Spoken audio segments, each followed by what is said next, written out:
اليوم حابة أنظف وياكم غرفة النوم، حابة أشارككم. طبعا أكو أشياء هواية أعاني منها صراحة. أني مثلا عندي هاي البردة سوداء، مو دائما أني أغسلها. فاليوم شنو وصيت؟ طبعا وصيت على هاي المكناسة بنات 4 في 1، وطبعا فتحتها على راحتي بدون تصوير. وهنا بنات عندي 4 في 1، يعني هنا أول وحدة مالت قنفات، والثاني وحدة مالت سجاد، والثالث وحدة مال ستائر، وإذا تردونها مسيارة هم عادي، واخير وحده مال ارضيات. السحب مالتها كلش قوي، فخلي اشغلها بنات واشوف انا وانتم حكموا وياي.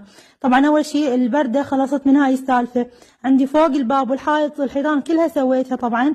وهسه راح تشوفون طلعت لي وسخ رهيب. انا انصدمت الصراحه، يعني اني شويه عيوني بيها حساسيه، واذا اكو ناس عندهم ربو فراح يخلصون من هاي السالفه صراحه، ما التراب ينظفون الحائط فيطيح على عيونهم. والبرده اصلا تظل بمكانها وما راح يعني يطيح عليكم تراب لو شيء لو تغسلونها. فشغله كلش حلوه. شوف بنات، هاي بس عند الحائط والبرده. طبعا هنا التشغيل مال